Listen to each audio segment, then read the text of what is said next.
Hello, and thank you for watching Tea with Mr. B with me, Mr. B. Having a cup of tea and a virtual chat with today's guest is long overdue, and I am so excited and thankful to be sharing it with you. Thank you and enjoy. My guest website is onelegtostandon.com, and their Instagram page reads, "I was born with one leg and I make way too many jokes about it." I've met my guest a few times and I'm intrigued to learn more just on that gem of a sentence alone. It is my pleasure to introduce Amy Bream.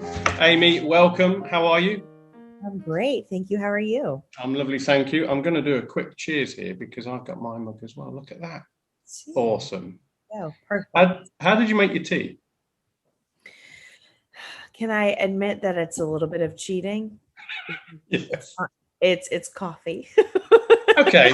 All right. Well, that's all right. Hey. I have the tea. I enjoy tea. I love coffee, and it's a deep-rooted love. Well, that's all right. Maybe get a Sharpie and just scrub out tea and put coffee with Mr. Bit. I don't know. Perfect. I'm not offended. How do you make your tea? Well, it's I don't know if you can see it, but yeah, there you go. A little bit. Yeah. It looks like coffee, but it's boiling hot water from the kettle on the tea bag. Let it sit for a couple of minutes. Take the tea bag out, put some milk in, and that's it. Now, as we're talking about tea, that is, I dare say, the majority of how people in the UK make a single cup of tea. We're not talking about a pot of tea, just a single cup of tea. But studies have recently shown that you put milk in first. Really? And the horror that causes across the UK for doing that, and you can just feel even when you read people's responses, you can feel their faces just screwing up in disgust that you had put milk in first. Oh my gosh, that's hilarious! I did not know that there's a logical explanation for how to make it. Well, the study actually is from something like Oxford University or Cambridge University that did research for the optimal temperature of the water, and that's what the milk held. I don't know. Yeah. I've got no idea. Anyway, thank you for virtually meeting with me today. I'm really excited to chat with you today for many reasons, but there's two reasons that I'm going to say straight away. The first reason is you're my first female guest. Yay! Here we go. There you are. And the second reason is you're my first guest with one leg. Honored times two. You don't have a lot of one-legged people come on here? Not yet, but you could start the trend. Yes, I'm here for it. Thank you. So many things to thank you for, but I must apologize as well, really, because I was hoping that we could have this chat in March, which was obviously Women's History Month, which celebrates women's contribution to history, culture, and society. And obviously, it was my scheduling issues to delay it to now. But I just think it would have been so apt, because I think that you contribute greatly and are an inspirational figure, especially to women as well. So, as cheesy as it sounds, congratulations, and I commend you for that. So, what you've not heard yet, but you will on the edited version of today's chat, in my introduction, I quoted your webpage in your Instagram profile statement, which I love. But what I didn't mention is a bit from your website under the "Who the heck am I" section, which reads, "I'm the youngest of 4 kids in my family, and I love sarcasm, coffee, as we know, and music. I also happen to be born with one leg, and I've decided to share my story with anyone who wants to listen." So that's powerful to me, because I interpret that sentence as, this is how it is, and I'm not letting it be an obstacle for living my life. So already I'm off to a great start, just being inspired, as I'm sure many people are. But I researched you a little bit, which sounds weird, and I found that my favorite statement from my research is as follows, and I love this: "Sometimes life's biggest challenges bring you the best rewards." Perfect. Yeah. The rest of the paragraph reads, "I'm not here to claim to understand or make light of challenges you may be facing, but reality is you've got to face them to some extent regardless. You might as well see them as opportunities to grow and meet incredible people in the midst of it all. Boom. Thanks. I remember writing that. Yeah. So if there's anything for anyone to take away, hopefully there's people going to watch this. If there's anything for people to take away from today's chat, make it that, because I think it's just there. And it's, again, just completely powerful. So thank you, first of all, for sharing that. But I imagine that it would be quite easy to think differently in your situation. Mm-hmm. And I say your situation, I was thinking, how am I going to word it? Your situation. I don't mean it to be like that. Well, of course, yeah. But yeah. It would be very easy, I think, for it to get the better of you. So where does the positive mindset come from? And what do you do when negativity kicks in? Yeah. So one of the great things about having a birth defect, to be born with one leg instead of an amputation, is I've just had so long to, process it and mature and kind of think through that mindset. So my family definitely instilled that mindset in me from a young age. So my parents, I grew up in a very encouraging environment. My parents are super encouraging, but also being the youngest of 4 siblings, they were the ones that were like, she's fine. My mom was amazing at encouraging me and being there and letting me decide what I was capable of. And then my siblings were to be like, Mom, she's fine. Let her do it.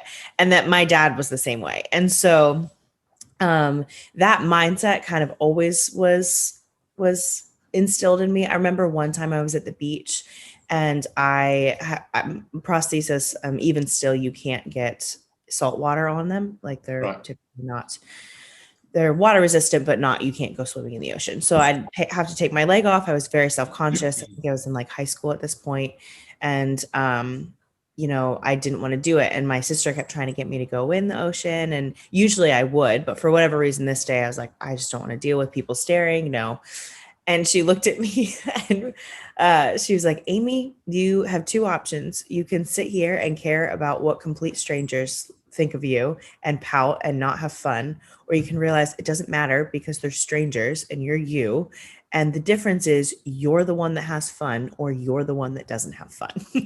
She's like, yeah, she was just like, it doesn't change the situation. So what are you going to do with it? And I was just one to punch her in the face. But, it's true. And you can sit there and you can be like, well, you're not the one that gets it. And it's easy to have those thoughts. But the fact of the matter at the end of the day is it's the reality of it. So I was talking to someone the other day and I said, it's, you can wake up every day and be upset with your situation or with the fact that I have 1 leg or whatever. And for a long time, I was bitter about it. And then realize, well, whether or not how you feel about it doesn't change the fact that you're going to wake up tomorrow with 1 leg again. So what are you going to do with it? Well, you can't control the leg, but you control your attitude about it. So that, it is kind of the driving force between why I still have my moments for sure, but want to focus on the positive. And the more that I did that, and the more that I started to do new things with my prosthesis and find out that the limitations aren't so much the leg, but it was me. Yeah. Once I got rid of those limitations, it was like, well, yeah, this is just something to kind of deal with, but I can still live my life. So people have it worse, you know? So, yeah. So, the negative aspects, you said that you still have some moments. Would I be correct in saying that they are fewer and further between than they were when you were, what age were you on the beach? That was probably high school.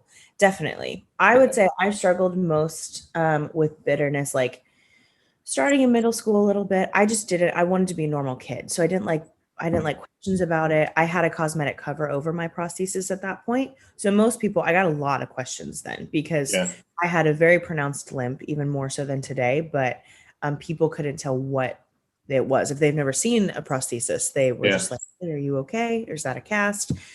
And so I resented that. And of course, then going into high school and even college, I wanted to be like my friends and, like dating, like all of those Yeah. things every kid goes through, but add that layer on it. And I just Right. help with bitterness a little bit. So now it's so, I mean, everyone again has their moments. I would rather than, I mean, I guess, yes, bitterness sometimes, but it's just a reminder of myself that I've seen so many other people with inspiring stories that, in my opinion, have to struggle with so much more than I do. Right. That's something my family also like reminded me, like, there's always someone with a story harder than yours. And not to like, not that it's a contest, but just like be grateful. Like after I moved here, I broke my wrist and then I realized I'm complaining about my leg, but like thankful that I have two arms, and I've never said the sentence thankful that I've had two arms. Wow. And so just like that constant reminder over time, if you like me consciously making a decision to have that mindset, it turned into subconscious. So I was like, well, yeah, I don't know what I have to be bitter about really, because I have a lot of things that are really positive about it. So I didn't intend to ask this question in terms of me writing it down in my kind of structure of our chat, but I definitely thought of it. So how do you deal with people that, I don't know, are just moaning about something which now in the context would seem trivial? I don't know, I've cut my leg or my legs are aching. Yeah. Are you tempted, because I know you have got a fantastic sense of humor, but are you tempted to go, lucky you've got two legs to have aching, or lucky you that you've cut one leg because I've only got one leg, and you know what I mean? Anything like that? Are you tempted to do that? I am. It's I can't lie.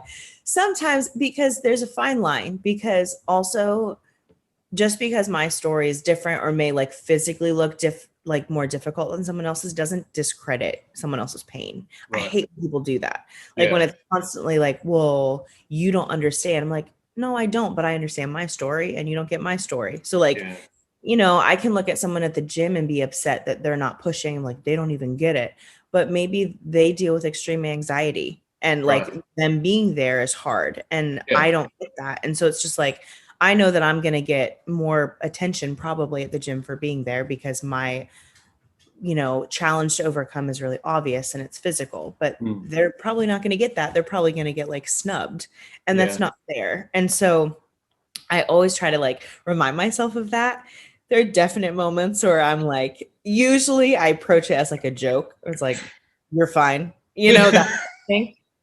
And only like very, very rarely I've had to like check a couple of like friends.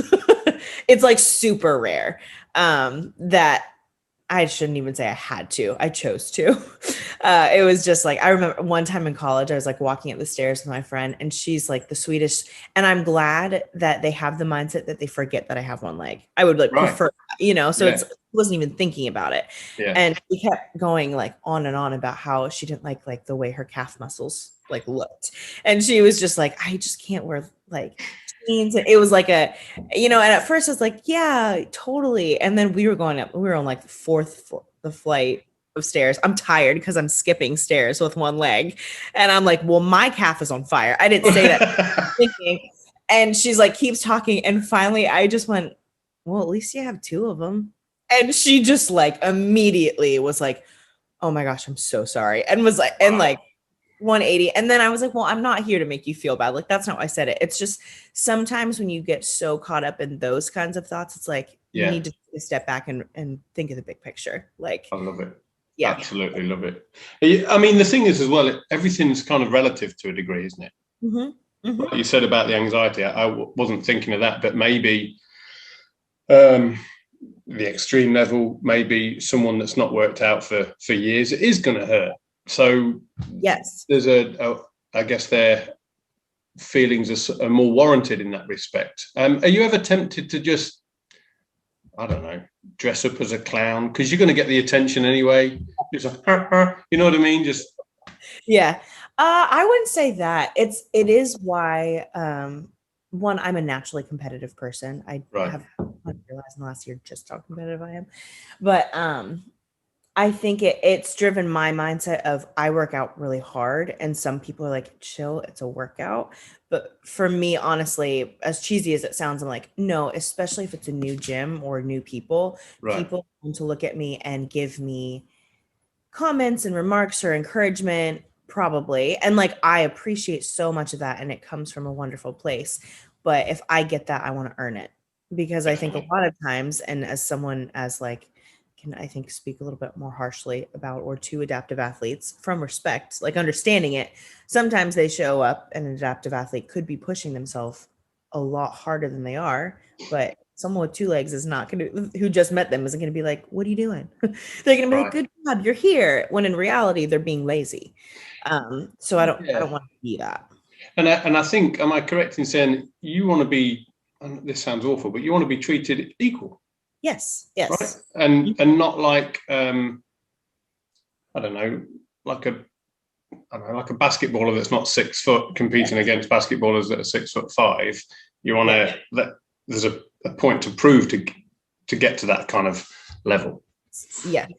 And Okay. that drives how I work out a good bit, I'll be honest.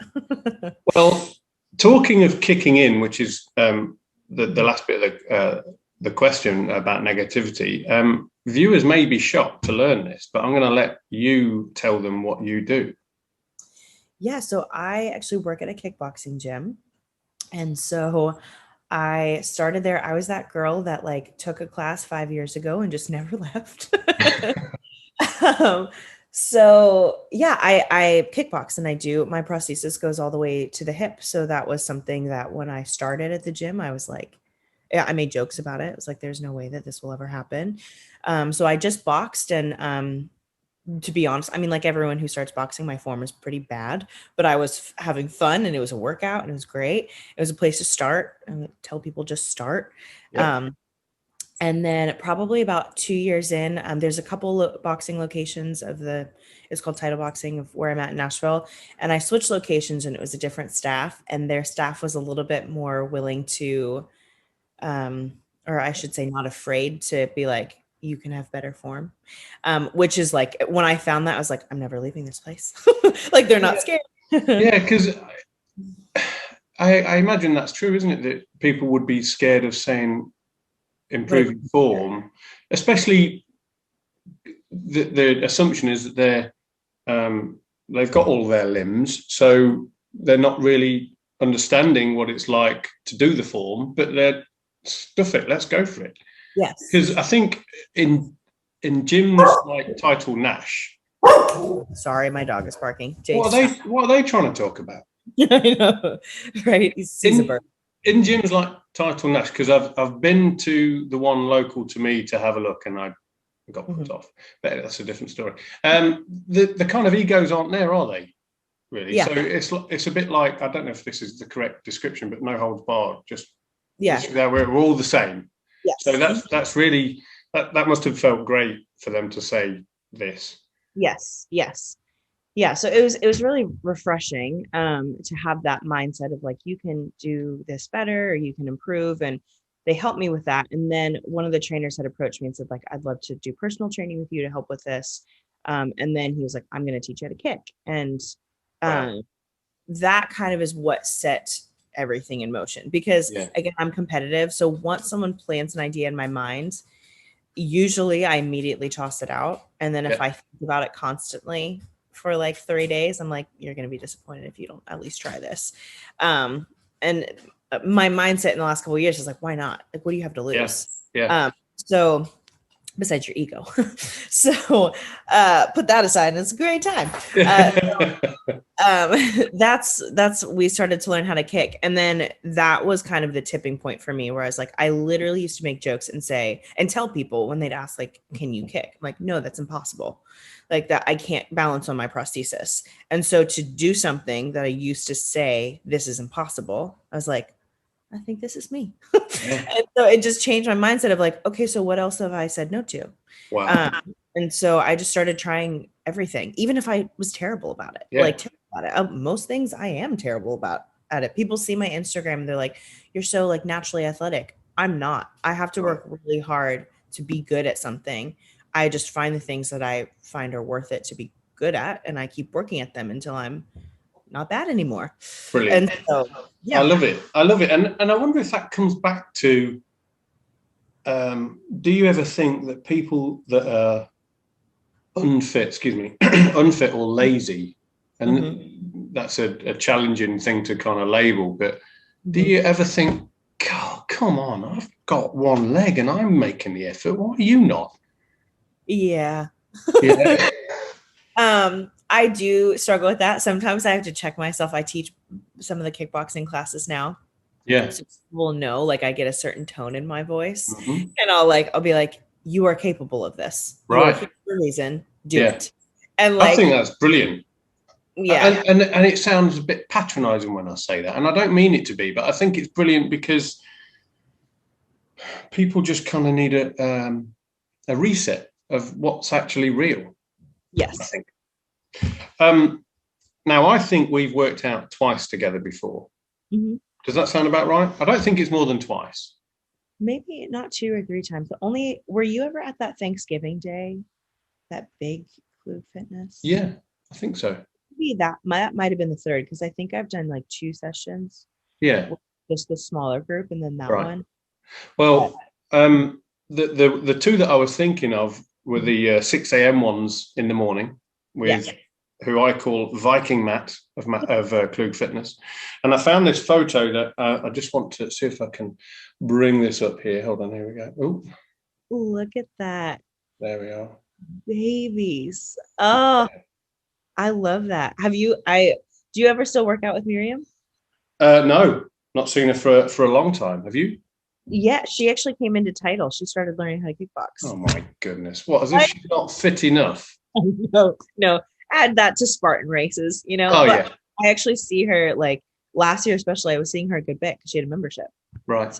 Yeah. Wow. I need to check in with her and see how she's doing. That photo was February 9th, 2018. So just over 3 years ago. Oh, wow. Definitely looking like babies. But I wrote this here to reference with you. So I remember encouraging you to swear during the workout to join me in my pain. Yes. But you didn't. So I swore on my own, which people that work out with me will not be surprised. But I remember looking at you, and this, I think, relates to what we've just talked about, and thinking, wow, I've got no grounds to complain, which contradicts a little bit of what I said, because there is relativity to what we go through. But I also thought, get on with it, Matt. So in essence, I think it was that reset in my mind and give myself a little kick up the arse, and just be grateful for what I've got, apart from my hair.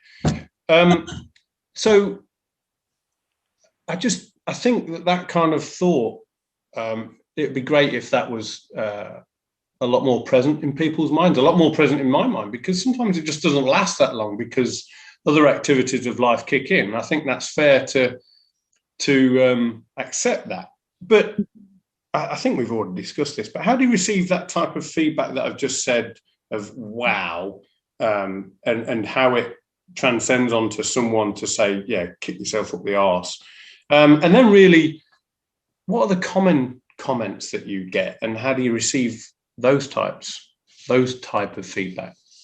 So I get that a good bit, just of like, thank you, like, you inspire me, or I feel odd saying those things because I'm like, and so I get sometimes, like, you don't realize what you do, like, you just working out, you don't realize the impact that it's making. And right. I think those comments are the ones that hit me the hardest, because it's like, I don't realize. And then it almost like checks myself, where I'm like, well, someone caught me on a bad day and thought, like, well, she says this, but she's doing this, it's not even like, that doesn't make me fearful or anything, because I am me. So it's usually a bad day. But it's just those thoughts of, like, you never know what kind of impact that you're making, people, especially the world of social media. It's like one quick lens. People can assume you can create whatever story you want on there, but in reality, you can be like, there's so many times that you're influencing people that you don't realize that you are. And it's also, you know, the interesting thing, people can talk crap on social media and Instagram, and I get all of those. I think they're valid, but I've also found so many positives about it. And one of the biggest ones for me is that it's created my own source of accountability. Because I look back at 2018, that Yeah. workout, it was so much fun. I remember Yeah. showing up and being like, I thought I was in shape. Like, you know, like Matt, because it was just such a different workout. At that point, I didn't even know what barbell movements, like someone would name a barbell movement. I didn't know what it was. Oh, okay. Even finding my own journey, like I started the account, it's like, this is me so far, this is where I'm going, just trying new things. And that accountability of people asking me about activities I've never tried before is like, maybe I should try that. Right. Or me saying like, I'm like, you know, why are you afraid, try something new. It put my own voice in my head, if that makes Right. sense, of Yeah. like you tell other people to do that, so you should do it. Right. I've grown so much because of that. Like it led me to get a running blade. It led me to weight lift. It led me to do CrossFit stuff. Like all of those things I had never imagined before. And it was, you know, myself and also like the people I work out with, a pretty consistent group now at work. And they know me so well that they are like, not many people are will do this, but they will literally, we've fought in the middle of our workouts over what I do. Like my Really? boss. Yes, my boss especially, like we joke because we both are very sarcastic people. Um, but he knows me. He knows how stubborn I am. And so like he's fought like, get your running blade on, you're coming with us. If I'm tired, you know, I'm like, no, you don't understand how tired I am. Like you don't get the amount of energy I have to expend right now. And he's like, I don't care. Put it on. Like literally, like we've just gone at it like, back and forth, like, no. And he's like, yes, put it on. Like a And comedy sketch. I know. And people probably walking by are like, oh my gosh, this is awful. But he knows that's what I need. I was going to And say, you need that, don't you? yes. And I think we all need that to a degree, Yeah. because and I think it's that kick up the arse, isn't it? Yes. But that's more. Am I correct in saying it's more relative with physical activities? Because isn't there a thing like, I don't know what the percentage is. If you think you're done, there's still another 40% left in you or something like that. Yes. I forget I've heard it's 60-40. I've heard it's actually 60% more, but I don't cite me on that. I think mine's 5. 5. Oh yeah. Yeah. But I've also said that in class before. Not a percentage, but it's just like your body is like, has so much more. And the first time you ever tap into that, where you're like when you think you're done, you make yourself do so much more and you finish and you're like, Yeah. oh my gosh. Yeah. It's adrenaline like no other, where you're like, what am I not doing with my life? You know? Yeah, it's a double-edged sword, isn't it? Yeah. Yes. Yeah. Wow.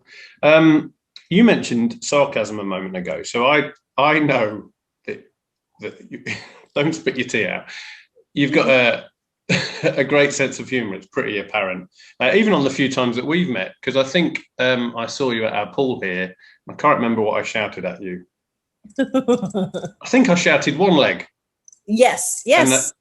And you slowly turned around and I thought, oh no, I don't know well enough. And then I think you just said, I knew it was someone that I knew that was shouting that. It had to be. And you just laughed at me. So obviously your Instagram photos and videos are out there as well. And I think there's that lovely, sarcastic kind of slapstick way about you. I was thinking when I was writing this question, it's a bit Laurel and Hardy, Abbott and Costello-ish.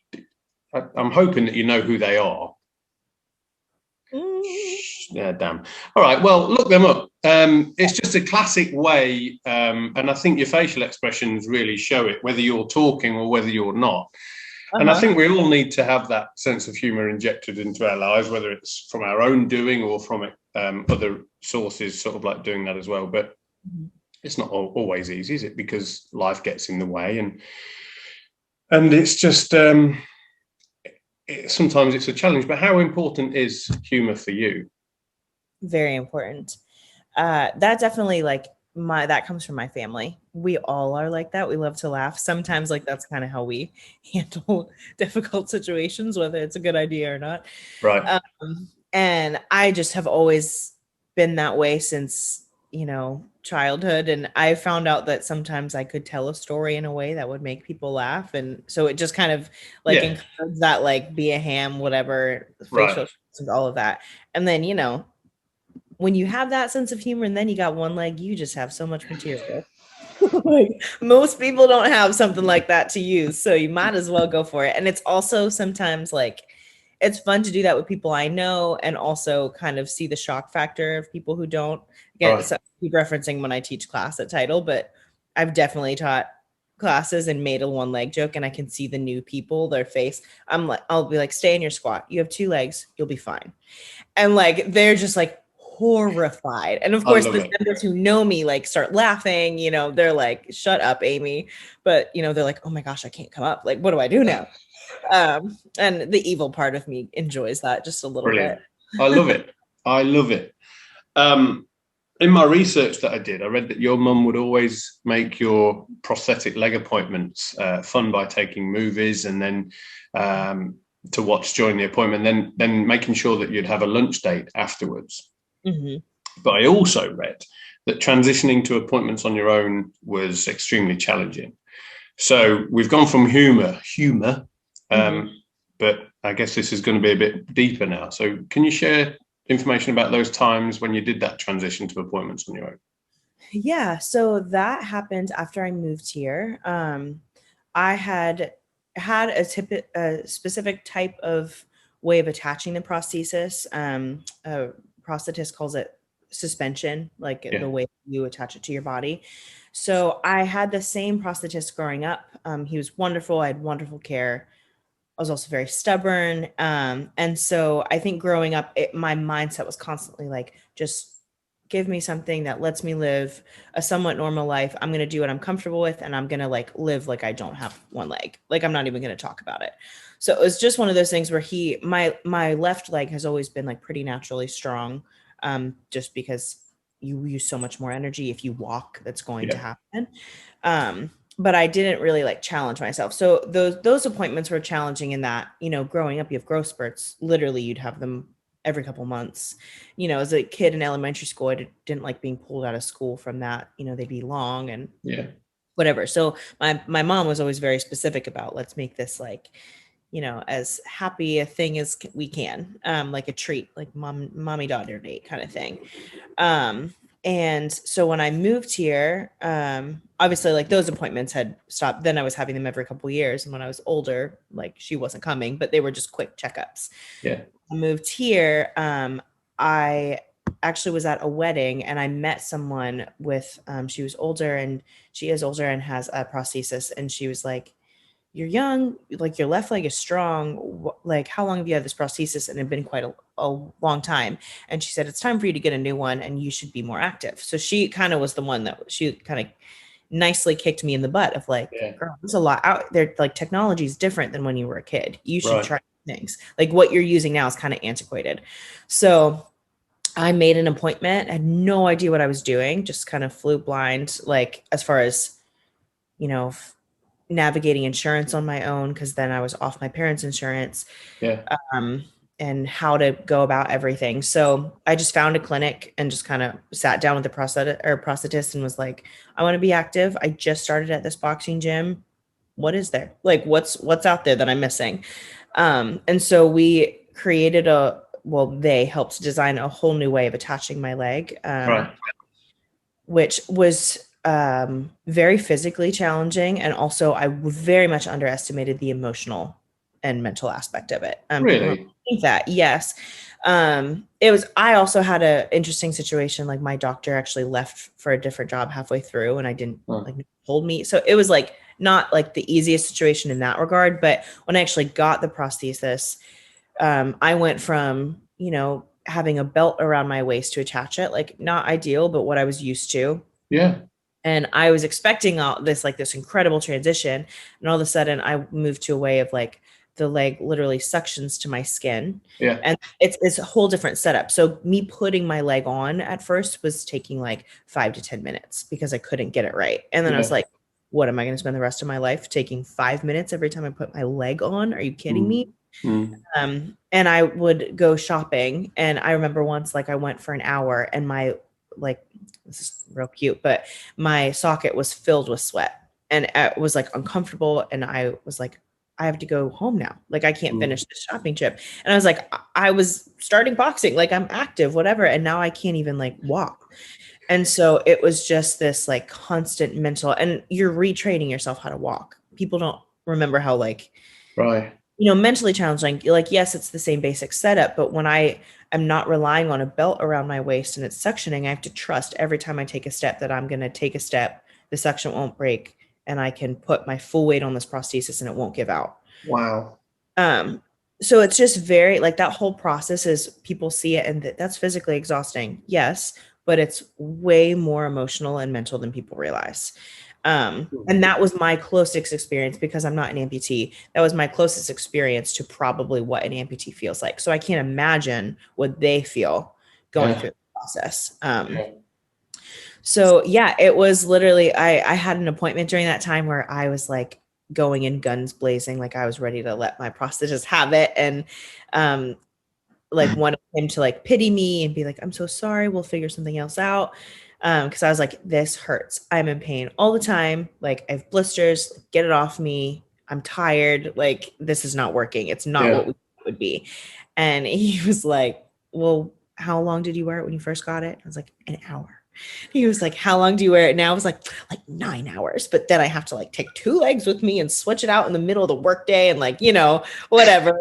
And, and I'm talking like he's 2 legs. So I'm like, and he looked at me and he goes, well, I know you're frustrated, but you just said you went from 1 leg or 1 hour to 9 hours in a couple of weeks. So like, you should probably just keep going. And I was so mad. I was like, you're not going to change it. Like, you're not going to give me any relief. You're literally just saying, just keep going. And he was like, it's working. It sucks, but it's working and it will probably get better. And I was like, I was just livid. Like, I remember leaving that appointment just being like exhausted. I was done. And my roommate and best friend my roommate at the time, best friend, was like, he's probably right. He's like, and he was. It was just one of those like hard lessons. Like, sockets suck, transitions suck, and most of the time you just kind of have to keep going and fight through it. Wow.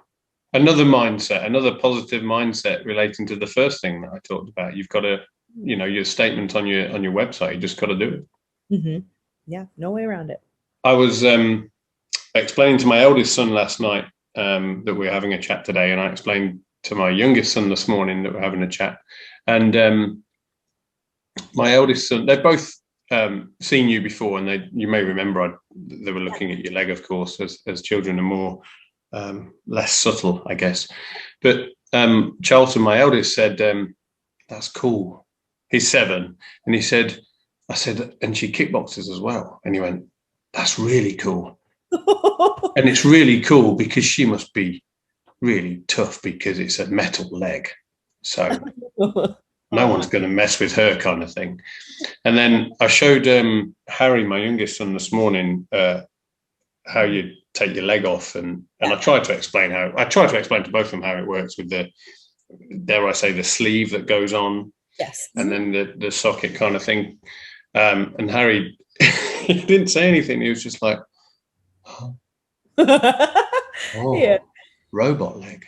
Yeah. Okay. So I think it's fascinating, and I think I'll try and explain to them more. Isn't there a chip in your prosthetic leg? Yes. So the knee is called a microprocessor knee. So the chip is in the knee, and so essentially, you set it up literally when it's time to, when you get it. You have a laptop, set it up to Bluetooth, and it's like a program that measures what your settings are. So how fast, I'll walk slow, upstairs, how fast I want it to bend, and it saves those settings. Right. So that as I'm walking at different paces and at different speeds, different terrains on the ground, it reads all of that. Okay. Thousands of messages per second. and Wow. just so that it can keep up with what I'm doing. So it's like calibrated to your body. Yes. And if the Fantastic. calibration changes, it's very obvious. It's like, this is not how I walk. Really? Yeah. Wow. That's fascinating. How tough are you, out of interest? How tough am I? Yeah. This is very, I feel like that's pretty subjective, but I'd like to say tough. Well, so for example, with kickboxing, Yeah. like Charlton says, it's a metal leg, so you're gonna give someone some pain. Yeah. Is it possible to have a fight though? I mean, is there an opportunity? Because didn't you post something recently about I can't remember how you phrased it, but trying to get opportunities. So that, yes, that was not kickboxing. That was more weightlifting. Okay, beg your pardon. So kickboxing, I won't say it's impossible because I have, that's kind of my mantra. Like I always said that, and then who knows? I believe there are, like, I don't know about in the kickboxing world, but Muay Thai is a pretty big,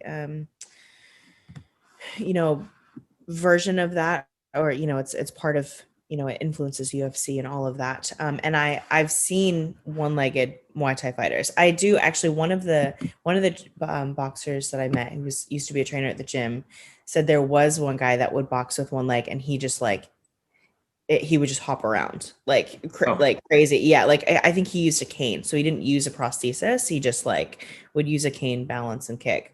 And he was pretty good. He said, I think I don't really have an interest necessarily in competing that way. I've been hit a few times, and let me tell you something. Game changer. When you're hit, yes. I remember one time I was holding pads. Like a couple times I've very, very lightly sparred. Like the trainer wasn't really going for it. But one time I was holding pads, and so there's the huge tie pads. They're huge blocks, plus inches. And I was bracing and learning, because you have to brace for someone to kick the pad. Because if you don't brace, you're going to get knocked back. So he's teaching me, and he kept hitting a little bit harder. And then I didn't do correctly, and he didn't tell me he was going to go for it, actually kick. And he did. I put a permanent mark in my hand because it hit my tooth so hard. I fell back, and I couldn't breathe. The wind was knocked out of me. And I was like, you just hit pads, not my body. Yeah. So that was the moment where I was yeah, I'll do this for a workout. I am not fighting. To have that hit my body and expect to get up immediately and hit back. Oh, it's a level that people you don't understand how draining it is until you're in it for 10 seconds. So there's a new level of respect automatically for that. Oh, yes. Wow. Yes. I was at a fight once, and someone behind me was like, they're not even in shape. It's round 2, and look how they're huffing and puffing. And I looked at him and was like, have you ever done this? They have adrenaline dump going. You get up there right now. Let me see if you last 30 seconds. Put the popcorn down and the Coke. Yes. And get up there. Yeah. I would personally never fight competitively because I don't like getting hit, but I have so much respect for fighters who do. Well, before you said that, I was going to say, and I think I've asked you this before, can we schedule a time for me to come into the gym? Oh, yes. But I don't know if I want to now. No, it'll be a great time. Oh, yeah. Get your mate who kicks really hard. I'll hold the pads. Wonderful. Right. Yes. All right. I have 4 questions that I ask all my guests that I am fortunate to have a cup of tea with. I don't know if you may have seen these before. So if you could tell me your answers to each one as I ask them. I think we've kind of touched on the first one. What frustrates you? Honestly, laziness. Okay. What frustrates me, I would think that holding on to the mindset of you are not capable and then not being willing to change your situation, if that makes sense. I think that's the most frustrating thing. If you're going to complain about your situation, either acknowledge that you're not doing anything about it or change it. That's probably my biggest frustration, just to witness. Love it. Love it. What warms your heart and makes you smile? On a very basic level, I really love dogs. Okay. I know we heard your dog a moment ago. I can't remember what your dog's name is. Jace. I don't know if you can see. Oh, busy. You're busy there, Jace. Had a tough day. I know. Just look at me like, why are you, and interrupting my nap here? But right. I love dogs. Mm-hmm. Okay. Anything else that makes you smile in particular, apart from coffee, not tea, of course? I was gonna say coffee. I mean, sense of humor. Always enjoy meeting other people with sarcasm. And I love music as well. That's like okay. A passion of mine that I could talk about that a long time. I love music. Are you a fan of country music now that you're in Nashville? Because I think is it 5 years you've been there? 4, 5? Actually like 6. Oh, 6. Okay. Are you a fan of country music yet? I wouldn't say fan. I would say I can respect it more. Okay. I have a lot more respect for the songwriting aspect of it because I studied that in college. I love songwriting. So the way that they story tell, I enjoy all of that. Is it what I'm going to put on in my car alone? No. What is the genre that you have in your car? Oh man.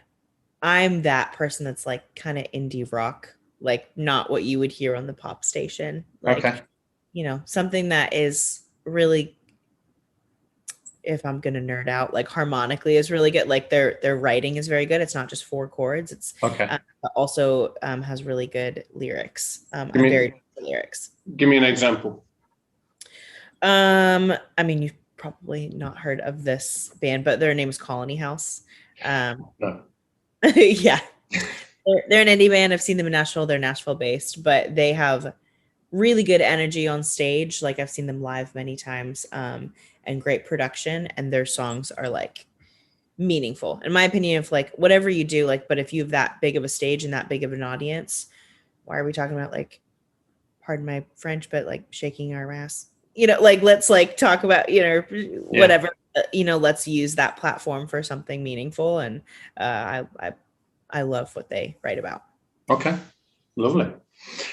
As we've been talking, you've changed your angle a little bit, so I've noticed your abode, and it looks pretty clean and tidy. So my next question actually is, what are your home improvement skills like?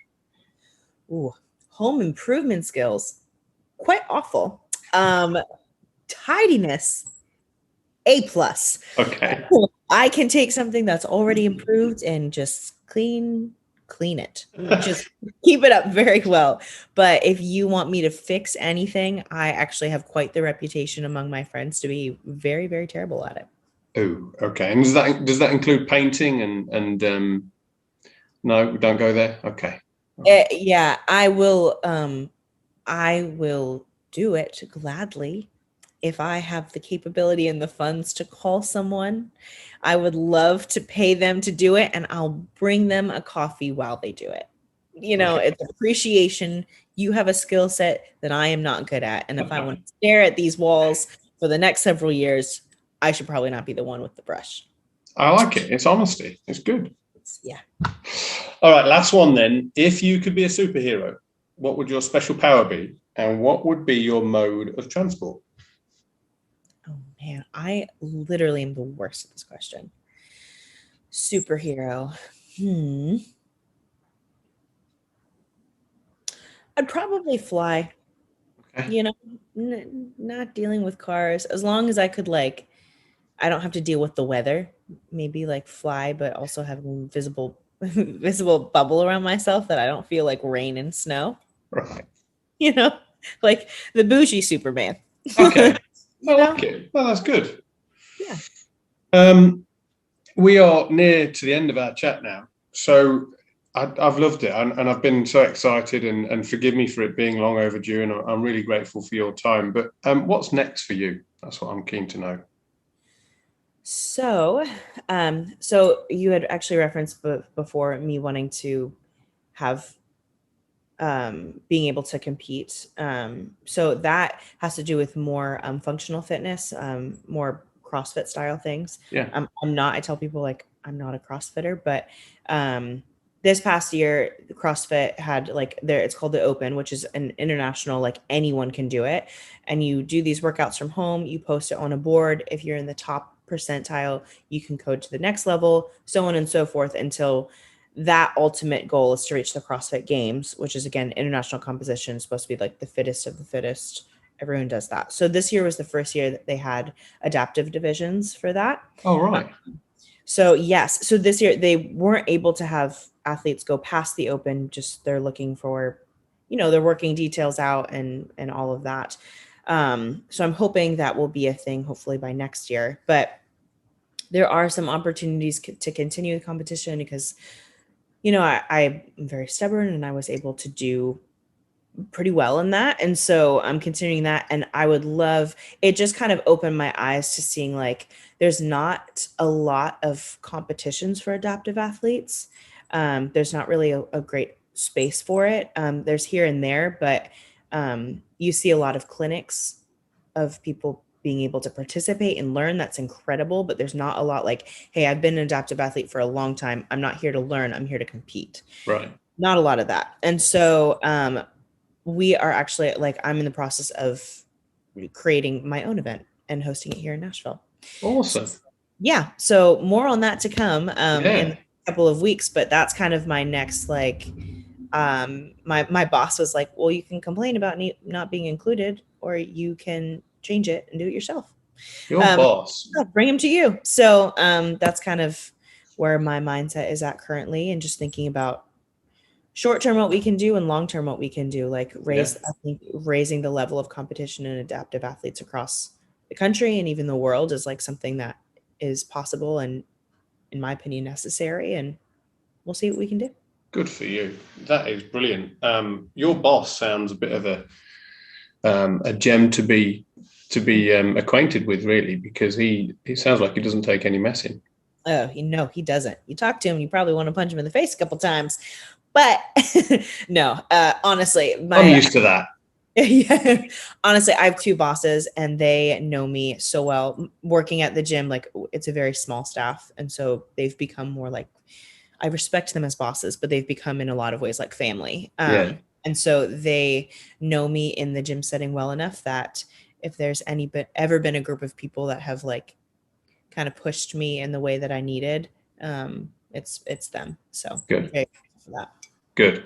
And those CrossFit Games, did you know that I've competed in those? I didn't. No, I'm lying. So Amy, it's been a real pleasure to chat with you today, and I'm so grateful for your time this morning. I'm nearly grateful that you used the mug, but you put coffee in it. But never mind, that's all right. So the insight into your world, I think, is so precious, and I'm grateful for you sharing that.